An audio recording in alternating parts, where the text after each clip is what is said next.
ನಮಗೆ ಏನೇ ಆದ್ರೂ ಕಾಂಗ್ರೆಸ್ ಪಕ್ಷದ ಮುಳಬಾಗಿಲು ತಾಲೂಕಲ್ಲಿ ನಾಯಕರು ಅಂದ್ರೆ ನಮ್ಮ ಆದಿನಾರಾಯಣ ಅವರೇ ನಮ್ಮ ನಾಯಕರು ಕಾಂಗ್ರೆಸ್ ಪಕ್ಷಕ್ಕೆ ಮುಳಬಾಗಿಲು ತಾಲೂಕಲ್ಲಿ.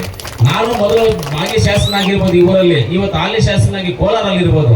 ಕಾಂಗ್ರೆಸ್ ಪಕ್ಷದಲ್ಲಿ ಯಾವುದೇ ತೀರ್ಮಾನ ಆಗ್ಬೇಕಂದ್ರೂ ಅವರೇ ನಮ್ಮ ನಾಯಕರು ಅಂತ ಹೇಳ್ತಾರೆ. ಕಾಂಗ್ರೆಸ್ ಪಕ್ಷದಲ್ಲಿ ಆ ಸಿದ್ಧಾಂತ ಇದೆ. ಏನಂದ್ರೆ ಯಾರಾದ್ರೂ ಸೋತಿದ್ರೆ ಅದು ಯಾವುದೇ ಕೆಲಸ ಕಾರ್ಯಗಳಾಗಬೇಕು ಅಂದ್ರೆ ಅವ್ರ ಮುಖಾಂತರವಾಗಿ ಎಲ್ಲವನ್ನು ಮಾಡ್ತಾರೆ. ಕಾಂಗ್ರೆಸ್ ಪಕ್ಷದಲ್ಲಿ ಆ ಸಿದ್ಧಾಂತಗಳಿದ್ದಾವೆ. ಅದರಿಂದ ನಮ್ಮ ನಾಯಕರು ಅವರೇ. ಅವರು ಈ ತಾಲೂಕಿನ ಮುಂದಿನ ದಿನಗಳಲ್ಲಿ ಅವರು 2028ಗೆ ನಿಮ್ಮೆಲ್ಲರ ಮುಂದೆ ಚುನಾವಣೆ ಸ್ಪರ್ಧಕ್ಕೂ ರೆಡಿಯಾಗಿದ್ದಾರೆ. ಅವರ ಮುಂದೆನೂ ಬರ್ತಾರೆ. ಯಾವತ್ತು ನೀವು ಆ ಆಶೀರ್ವಾದವನ್ನು ಮಾಡಬೇಕು ಅಂತ ನೀವೆಲ್ಲರಲ್ಲಿ ಕೇಳ್ಕೊಳ್ತಾ, ನಮ್ಮೆಲ್ಲ ಮಹಿಳೆಯರಿಗೆ ನಾನು ಇನ್ನೂ ಒಂದ್ಸರಿ ಧನ್ಯವಾದಗಳು. ಸ್ವಲ್ಪ ಲೇಟ್ ಆಗಿದೆ, ಲೇಟ್ ಆದ್ರೂ ಪರವಾಗಿಲ್ಲ. 1 ವರ್ಷದಿಂದ ಇವಾಗ ನಾವು ಆಜ್ಞಾರಣ್ಣ ಅವ್ರು ಸೋತ್ 2 ವರ್ಷ ಆಯ್ತು. 2 ವರ್ಷದಿಂದ ಸುತ್ತಾಡ್ಕೊಂಡೇ ಇದಾರಲ್ಲ, ನಿಮ್ಗೋಸ್ಕರ ಓಡಾಡ್ತಾರೆ ಇದಾರಲ್ಲ.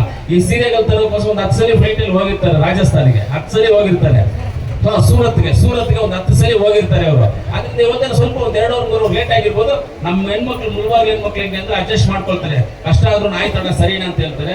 ಅದರಿಂದ ಈ ಕಾರ್ಯಕ್ರಮವನ್ನು ಸಂತೋಷವಾಗಿ ಎಲ್ಲ ಕುತ್ಕೊಂಡು ಈ ಕಾರ್ಯಕ್ರಮವನ್ನ ಮುಗಿಸಿ ಅವ್ರಿಗೆ ಆಶೀರ್ವಾದ ಮಾಡಿ ತಾವು ಮನೆಗಳಿಗೆ ಹೊರಡಬೇಕು ಅನ್ನೋದು ನನ್ನ ಆಸೆ ಆಗಿದೆ. ಇನ್ನೂ ಒಂದ್ಸಲಿ ಅವರಿಗೆ ನಾನು ಹೃದಯಪೂರ್ವಕ ಆದಿನಾರಾಯಣ ಅವರಿಗೆ ಅವ್ರ ಕುಟುಂಬಕ್ಕೆ ಧನ್ಯವಾದಗಳನ್ನೇ ನನ್ನ ಮಾತನ್ನು ಮುಗಿಸ್ತೀನಿ. ಜೈ ಹಿಂದ್, ಜೈ ಕರ್ನಾಟಕ.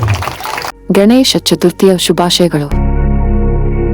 ವಿಶಾಲವಾದ ಹೊಸ Shri Venu TVS showroom Kolar bypass Maruti Nexa car showroom ಪಕ್ಕ ಕಿಯಾ ಶೋರೂಮ್ ಎದುರು ಪ್ರಾರಂಭವಾಗಿದೆ. ಬುಕಿಂಗ್ ಆಫರ್ಸ್ ಮತ್ತು ಸರ್ವಿಸ್ಗಾಗಿ ಕೂಡಲೇ ಸಂಪರ್ಕಿಸಿ 9986 833 899.